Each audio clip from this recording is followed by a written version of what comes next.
వైసీపీలో నేతలు ఇప్పుడు త్రిశంకు స్వర్గంలో ఉన్నారు. ప్రస్తుతం ఉన్న నియోజకవర్గాల్లో వారికి పని లేదు, కనీసం విలువ లేదు. కనీసం వచ్చే నాయకులు కూడా కనిపించడం లేదు. జేజేలు కొట్టే కార్యకర్తలు కూడా కనుమరుగయ్యారు. పోనీ తమ సొంత నియోజకవర్గాలకు వెళ్లి రాజకీయాలు చేద్దామంటే అధిష్టానం ఇప్పటికీ గ్రీన్ సిగ్నల్ ఇవ్వలేదు. దీంతో నాయకులు ఎటు తేలక రాజకీయంగా తర్జన భర్జన ఎదుర్కొంటున్నారు. తమ నియోజకవర్గాలకు వెళ్లిపోతామని చెబుతున్నా పార్టీ స్పందించడం లేదని, తమ సొంత నియోజకవర్గాలకు పంపేయాలని దండాలు పెట్టి మరీ జగన్ ను వేడుకుంటున్నారట. వైసీపీ అధినేత జగన్ ఎన్నికలకు ముందు 85 నియోజకవర్గాల్లో అప్పటి ఎమ్మెల్యేలను మార్చేశారు. కొన్ని చోట్ల కొత్త వారికి అవకాశం ఇవ్వగా మరికొన్ని స్థానాల్లో ఎమ్మెల్యేలను ఎంపీలుగాను, ఎంపీలను ఎమ్మెల్యేలుగాను పోటీ చేయించారు. చాలా నియోజకవర్గాల్లో అభ్యర్థులను కుండ మార్పిడి చేసేశారు. ఇలా పరస్పరం నియోజకవర్గాలు మారడం అప్పుడు లోకల్ ఎమ్మెల్యేలు ఎవరికీ ఇష్టం లేదు.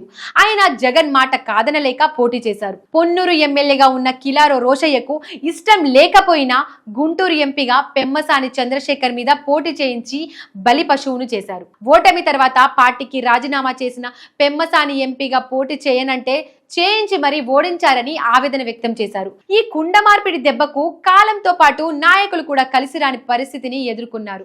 గెలుస్తారని అంచనా వేసుకున్న నాయకులు కూడా డింకీలు తిన్నారు. దీంతో ఇప్పుడు తమను పాత నియోజకవర్గాలకే పంపించాలని వారు కోరుతున్నారు. ఉదాహరణకు గుంటూరు జిల్లా ప్రత్తిపాడు మాజీ ఎమ్మెల్యే సుచరితను కదిలించి తాటికొండను పంపించారు. ఇక్కడ పార్టీ నేతలు ఒక్కరంటే ఒక్కరు ఆమెకు సహకరించలేదు. దీంతో ఘోరంగా ఓడిపోయారు. ఇప్పుడు తనను తిరిగి పత్తిపాడుకు పంపిస్తే పార్టీని డెవలప్ చేసుకుంటానని చెబుతున్నారు. అయినా జగన్ ఓకే అనడం లేదు. అలాగే విజయవాడ సెంట్రల్ నుండి పోటీ చేసి ఓడిపోయిన వెల్లంపల్లి శ్రీనివాస్ పరిస్థితి కూడా ఇలాగే ఉంది.